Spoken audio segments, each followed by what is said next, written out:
What's up, Starcraft fans? Just an update on the co-op missions. There will be an update coming this week according to a Blizzard representative. It's about a new map called Cradle of Death. This one holds a special place for me because of the original concept, which was my idea, sort of. The original one at least. The Skunk took the idea and transformed it into one of the best maps in the Rock the Cabinet map contest. My thought so far is that it looks a little weird that they for some reason really like brown maps. The original version of this was a vibrant green. Also, the original version was about a hybrid birthing facility rather than a battle station, which seems to be what they're going for here. So, Cradle of Death might not be that applicable for this map in particular. Anyway, I'll be sure to play it when it comes out, so stay tuned for that. The other stuff I want to talk about are the commander updates. So there are 3 here, Zagara, Nova, and Kerrigan, which will all be live in the next patch. Let me know which one you want me to play or you want me to test first, because I'll do all of them. Let's go first into the Zagara revamp. So here, the first one is that for all Zerg commanders, the pneumatized carapace research will be cheaper, and it will increase the Overlord. Wait.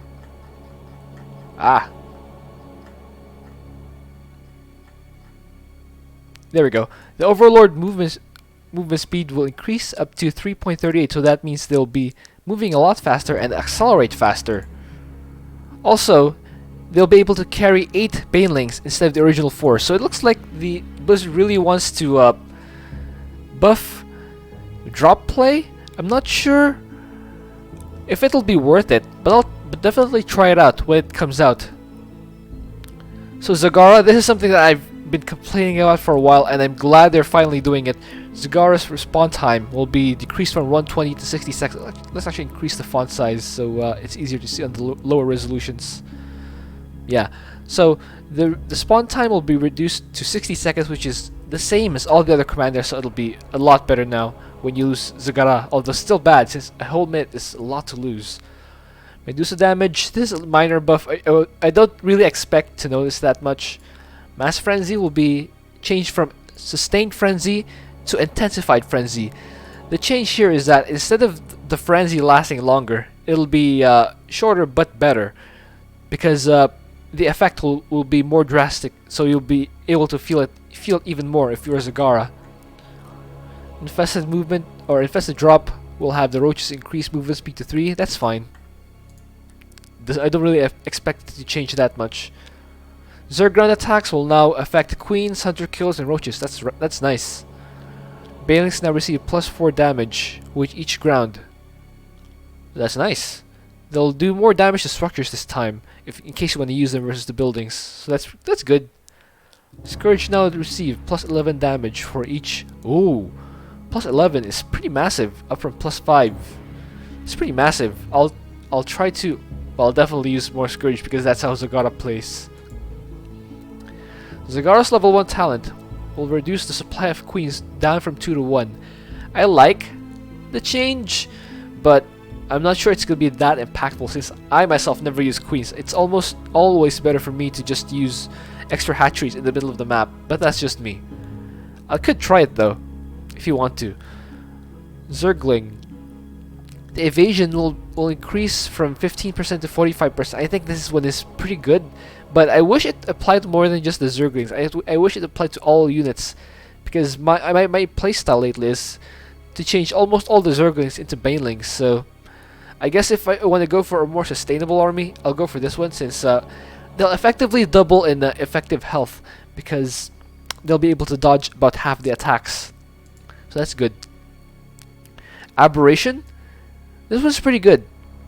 The protective cover will reduce all damage by 50%. So this is another thing that will help your army become more sustainable. So if you got this evasion mastery and aberrations, your Zerglings will effectively quadruple their life expectancy. So that's really good, unless the enemy has splash damage, in which case they'll still be damaged, but they'll be a lot better surviving, I think. Corruptor movement. Corruptor is one of the worst units before, But now they're changing it, so it'll probably be a lot better, I hope. Corruptor movement, it's faster. Yeah, it accelerates better. Parasite spore weapon damage point. That's good. Corruptor damage changed from plus 20 versus massive to plus 28 versus armor. This is amazing. This is gonna make the corruptors competitive with the other units now, but I wish they made this apply a little lower, but I can't complain. 28 versus armor is massive. Corruptors now receive plus 1, plus 3 versus armor damage for each flare attack upgrade. Oh!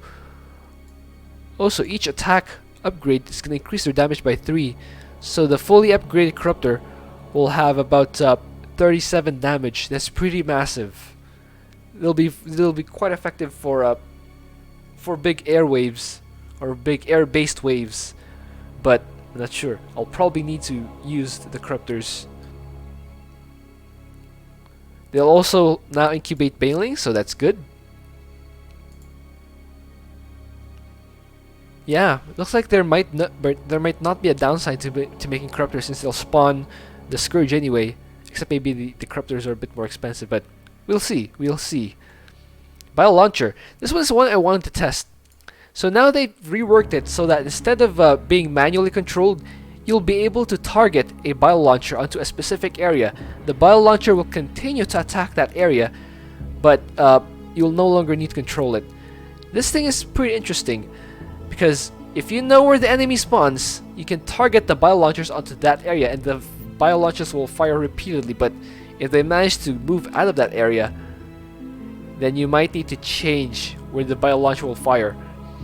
If you know the pathing of the enemy, you could definitely take huge advantage of this one.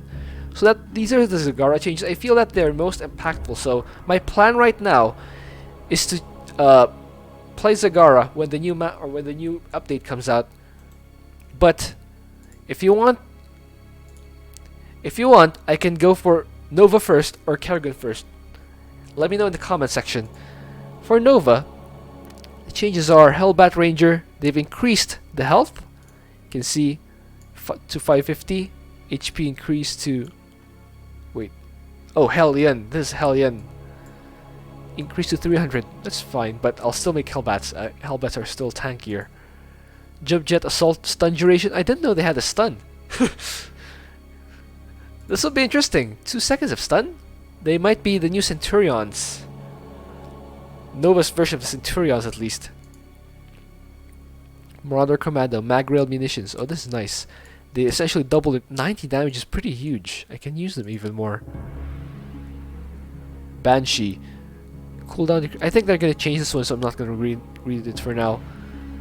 Yeah, these are only a few minor changes for Nova, because she's in a pretty good spot right now. She's not one of the weaker ones. Let's get back. Yeah, this is the one. Oh, they changed it even more. So they gave Hellbat Rangers plus 4 armor for 5 seconds whenever they use Jump Jet. Okay. Plus 4 armor is really nice. It'll be hard for things like Zerglings to kill him, but if they're firing into siege tanks, I'm not sure how much a plus 4 armor will help. Maybe it'll require an additional tank fire to destroy them, but hey, armor is armor, so let's be thankful. Jump Jet maximum range decreased from 6 to 3. Okay, this will help the Hellbats stay close to your army so that you don't immediately lose them because they jump out too far. This is nice. I like this. Oh, they also add a cooldown of 5 seconds. That's really nice. You'll be able to finish the fight so that you can keep your Hellbats alive.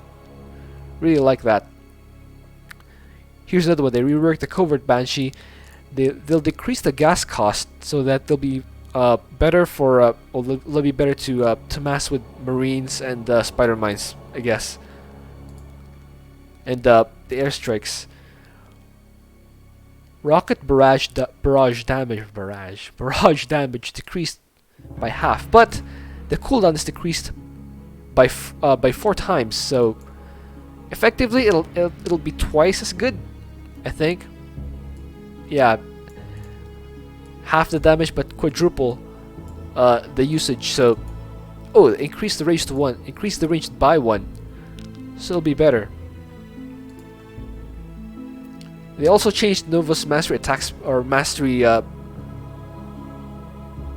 attack speed mastery replaced with Nova Pro. Oh, so they improved the snipe. Oh, this will be really good for hero solos. Snipe damage increased by 100. Wow, I can use this to snipe banshees in a single hit. Oh wait, I think banshees already go down in a single. Anyway, I'll be able to snipe more things in a single hit. I think the hybrids will go down in fewer hits. Yeah, this will be really good. Sabotage up to 600 versus 300 damage and 600 versus structures is really good. Penetrating blast increased to 75, 150. Blink shield damage. Oh, that's really good. I think I'll definitely use this. Let me know if you want me to use the Nova, Nova first before Zagar. But right now I'm gonna use Zagar first. I'll definitely do Nova and Kerrigan, but I'll do Zagar first. All right, finally for Kerrigan. I love this one. This is the best one, I think. This is the best change they ever made for Kerrigan. Overseers are so hard to keep alive, especially when they're your only air units, and the enemy has Thors, Marines, Corsairs, Phoenixes. The Overseers are so hard to keep alive. But now that Omega Orbs are detectors, I will no longer need to build those Overseers. This is huge, I think. I'll be able to partner them with my Hydralisk and or Ultralisk armies. So yeah, I'll definitely use this in regular missions. Assimilation aura drops can now be picked by area, so that's nice. If I go for mass Mutalisk, I can use these. Mutalisk range increase. Oh, the Mutalisk. They changed the Mutalisk so that they're better now. The range increased to 5. That's good. Search radius up to 5. Okay, that's good. That's good. Sundering Glaive. Renate the Severing Glaive. Each subsequent bounce. Additional functionality. So in addition to the increased damage, each subsequent bounce of the Mutalisk Glaive attack now increases the damage dealt by 10%. Oh, so it'll be better. It used to be decreasing. The subsequent bounces used to decrease damage, but now it's going to increase it. Yeah, I want to test this. Still, I feel that the Mutalisks are too squishy, and the battles occur too frequently for them to be used that often. And Kerrigan will still be your main damage dealer. I don't know if I want to micro Kerrigan heavily, I might not use Mutalisks that often, but we'll see. I'll definitely test this, maybe in a stream this weekend. Broodlords respawn 2 Broodlings. Nice buff to Broodlords, so they'll essentially double their damage output. This is nice. Oh, the porous cartilage upgrade increased, so they'll be more responsive since they accelerate faster. So that's nice. Oh, this one is huge. The prolonged mutating carapace mastery was one of the worst masteries, since it doesn't actually increase the armor, or it doesn't actually increase the shield of Kerrigan. It just makes it last longer, which I don't really find that useful. They changed it to primary ability damage mastery, so now the leaping strike and the psionic shift will be 30% more effective. So that's awesome. I can use that whenever I'm gonna go hero solo as Kerrigan. Yeah, right now Dehaka seems to be winning the better hero commander, but I hope Kerrigan will be more competitive because she has the raw damage output, whereas Dehaka has the ability to eat psionic units and generate an explosion. I guess right now Kerrigan will be a lot better versus Terran, but against psionic units, I think Dehaka with good control is still better because he can just eat a psionic unit and cancel out the whole wave with an explosion. Alright. Yeah, those are the changes. Again, I'll definitely play the new map, Cradle of Death, but let me know which commander you want me to use, Zagara, Nova, or Kerrigan, and I hope you enjoyed that. Thank you for watching. If you have an idea for it, also please leave that in a comment. See you.